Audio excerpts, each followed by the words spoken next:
नमस्कार, आप देख रहे हैं सिटी पोस्ट लाइव। मैं हूं दीपक शर्मा। हमारे साथ हैं गुरु रहमान। गुरु रहमान को जाना जाता है हनुमान भक्त गुरु रहमान के तौर पर, हनुमान भक्त गुरु रहमान के रूप में। तो हम आज समझेंगे कि गुरु रहमान और हनुमान का क्या नाता है। देखिए, गुरु रहमान और हनुमान का नाता प्राण और वायु का है, तो आयु का है। तो मैं स्पष्ट रूप से बता दूं कि मैं ज़िंदगी में मैं ना पत्नी के प्रभाव से में आके ना किसी के प्रभाव में आके अब तक, चाहे हम पर प्रेम विवाह मेरा है, अंतर्धार्मिक विवाह, उस समय गोली चल रही हो तो उस समय भी मेरे सीने में बजरंग बली रहते थे और आज भी सीने में बजरंग बली हैं। तो हमेशा इन्होंने हमारी रक्षा की अनायास।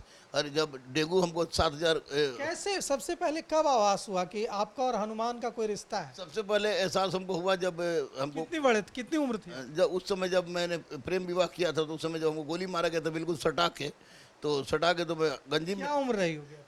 21 साल 21 साल की उम्र में पहली बार एहसास हुआ कि गुरु रहमान और हनुमान का रिश्ता। हाँ, रिश्ता है। क्योंकि उस समय जब उन्होंने जब जब जिसने गोली चलाया तो हमको तो लगा कि गोली लग गई हमको, लेकिन मांस का लोथड़ा उड़ा था।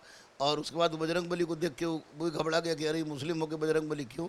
तो और उसके बाद उसने कहा कि आपके ससुराल से 4 लाख रुपया मिला था मारने के लिए, लेकिन हम नहीं मारेंगे, तो नहीं मारेंगे। उसके बाद एक मैं अनाथालय बना रहा था वहाँ पर संदलपुर में, वहाँ पर गोली चली और मैं दौड़ रहा था, और इसी तरह मैं बजरंग बली को अपने हाथ में लेकर दौड़ रहा था और बाल से यहाँ से टच करते हुए गोली निकल गई और बजरंग बली ने बचा लिया। तो निश्चित रूप से बजरंग बली हर उस संकट के समय में, जब जब मैं संकट महसूस करता हूँ, जब जब मुझे लगता है कोई परेशानी है, तो उस समय पता नहीं अनायास कहाँ मुँह से निकलता है जय बजरंग बली, और बजरंग बली मेरी समस्या का निराकरण करते हैं। हमको पूरा विश्वास है इस पर। कोई लोग किसी तरह की कोई बात करे, पत्नी के प्रभाव में मैं नहीं हूँ इस बात के लिए। ये क्योंकि पत्नी को ये बात तो बहुत बाद में पता चली कि ये बजरंग बली भक्त है, लेकिन बजरंग बली एक जीता जागता सच साक्षात रूप से कलयुग के भगवान हैं, जो गरीबों का कष्ट हरते हैं, और मेरा भी कष्ट हरेंगे, हमको विश्वास है। आपको सबसे पहले इस बात का एहसास कब हुआ कि बजरंग बली आपके हैं और आप बजरंग बली के हैं? कब दोस्ती कैसे शुरू हुई बजरंग बली से? देखिए, सबसे बड़ी बात तो कि मैं अपनी पत्नी से, जो अभी मेरी पत्नी है, उससे मैं मंदिर में ही मिलने जाता था, और संकट मोचन मंदिर में मिलता था, उसके बाद फिर पटना के हनुमान मंदिर में मिलता था। तो अचानक मैं लेटा हुआ था, एकदम ईश्वर को साक्षी मान के, सामने बजरंग बली उनको साक्षी मान के कि मैं लेटा हुआ था, कि अचानक आँख थोड़ी सी नहीं झपकती है, तो किसी ने लाल कपड़ा हम पर फेंक के मारा। लाल कपड़ा फेंक के मारा तो हम देखे कि कौन है, तो देखे कि अलमारी के ऊपर बजरंग बली के रूप में है, एक हनुमान है, और उन्होंने फेंक के मारा और देख के हमको मुस्कुरा रहे हैं। तो फिर हमको अजीब सी घबराहट हुई। मैंने पूछा, काशी में हमारे एक आचार्य हैं, उनसे पूछा, काशी आचार्य ये आचार्य पंडित अमर मिश्रा, उनसे पूछा तो उन्होंने कहा कि अरे बाबू, एक काम करो, ये तो बजरंग बली सबको दर्शन देते नहीं, तुमको दर्शन दिए हैं, तो उस दिन से लाल गमछा या लाल रुमाल कुछ लेके रखो। तो वही कारण है कि मैं भगवा और लाल लेके उनको साथ रहता हूँ, और वो मेरा पहला एहसास था।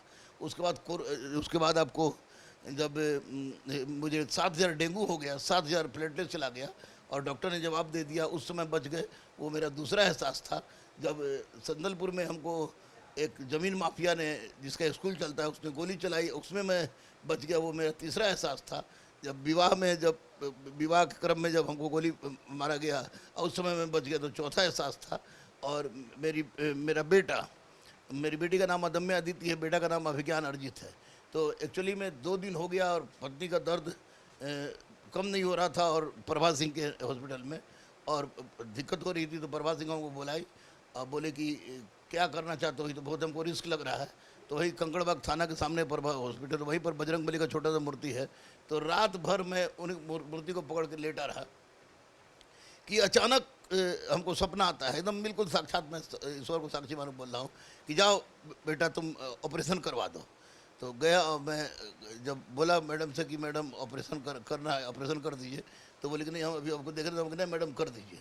तो जो ऑपरेशन वो की, तो इतना बड़ा सिस्ट निकला, मैडम बोली, कह रही यार तुम ज़बरदस्ती क्यों ऑपरेशन, तुमको पता था क्या? हमें नहीं पता, तो नहीं था, हम उनको बताया भी नहीं कि क्यों हम बोले।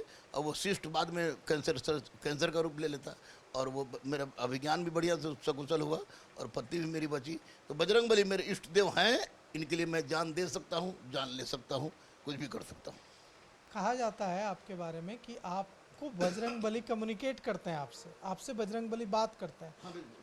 कैसे कैसे कैसे कैसे अचानक ऐसा? जैसे कोई भी व्यक्ति आता है, कोई भी व्यक्ति मेरे पास आता है या कहीं भी मिलता है, तो देखने के बाद हमको एक सेंसेशन टाइप की होती है। जैसे मैं पाखंडी नहीं हूँ, एक सेंसेशन टाइप की होती है कि ये आदमी आपके लिए उपयुक्त नहीं है, ये आदमी का मदद करना चाहिए, ये आदमी का मदद नहीं करना चाहिए। ये हमारे पास एक अजीब पूरा रुआ मेरा खड़ा हो जाता है, रुआ खड़ा होता है, अजीब सा बेचैनी होने लगती है, गर्म गर्म होने लगता है। तो उस समय मैं समझ जाता हूँ कि बजरंग बली हमको इंडिकेट कर रहे हैं, और ये 100% सच है कि बजरंग बली हमको इंडिकेट करते हैं करते हैं करते हैं। बहुत सारे लोग, अभी चुनाव का मौसम आ रहा है, ऐसे भी आमतौर पर हिंदू मुसलमान की बात करते हैं और आप जो है बजरंग बली की बात करते हैं। तो ऐसे लोग जो हिंदू मुसलमान की बात कर आपस में लड़ाने की कोशिश करते हैं, धर्म अध्यात्म की बात कर, मजहब की बात कर लड़ाने की कोशिश करते हैं, उनको बजरंग बली का यह शिष्य क्या कहेगा? उनको यही कहेगा कि देखिए, हिंदू मुस्लिम सिख ईसाई बैकवर्ड फॉरवर्ड ये सब कहने की बात है, ये आदमी के द्वारा क्रिएट किया गया है। वसुदेव कुटुंबकम हम लोग विश्वास करते हैं। बजरंग बली सबका दुख हरते हैं। वो उन्होंने मेरा दुख हरने के क्रम में कभी भी नहीं सोचा कि ये मुसलमान है, लेकिन दुख हरा। तो अगर इंसान को मानने लगे तो निश्चित रूप से बजरंग बली सबको उसी तरह इंडिकेट करना शुरू कर देंगे जैसे हमको करते हैं। तो सब मिल के रहें, हिंदू मुस्लिम सिख ईसाई बैकवर्ड फॉरवर्ड ये सब शादी विवाह तक सीमित रखें, या चुनाव में भी इसका प्रयोग न करें तो ज़्यादा अच्छा है, लेकिन मिल के रहें, इंसान बने, ये सबसे बड़ी चीज़ है। अगर कोई व्यक्ति जो बजरंग बली से दूर है, वो क्या करे? ऐसा क्या अपने जीवन में शुरू करे कि वो बजरंग बली की कृपा उस तक पहुंच जाए?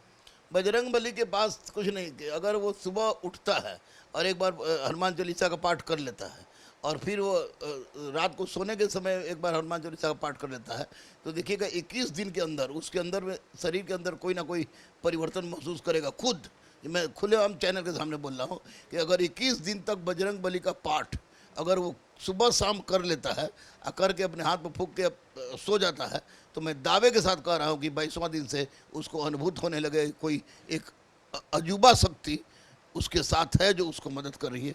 मैं वही करता हूँ और कर रहा हूँ। यही कारण है कि हर मंगलवार को सुंदरकांड भी कराता हूँ और बजरंग बली के मंदिर में भी जाता हूँ। और मैं आपको अयोध्या में जब प्रधानमंत्री ने हमको आमंत्रित किया था श्री रामलला के प्रतिष्ठान में, तो सबसे पहले मैं हनुमानगढ़ ही गया था। बाद में बॉस से, यानी अपने बॉस के बॉस से, यानी बजरंग बली के बॉस से राम जी से माफ़ी मांगे कि माफ़ कर दीजिएगा, पहले हम बॉस का चरण छूना चाह रहे थे, उसके बाद वहाँ हम गए। तो ये हुआ, बजरंग बली है, एक असीम शक्ति है। इसको जो नहीं मानता है वो बहुत गलत करता है। मैंने मान लिया है, मान के लिया है, मैंने जान लिया और पहचान भी लिया है। तो गुरु रहमान ने कहा है कि अगर जीवन में दुख है, जीवन में कष्ट है, उधेड़ बुन है, तो सुबह उठें बजरंग बली और सोते वक्त बजरंग बली। जो 21 दिन तक ऐसा करेगा उसके जीवन में न दुख होगा न क्लेश। तो आप भी इसे आजमाएं और फिर हमें बताएं कि क्या फ़ायदा हो।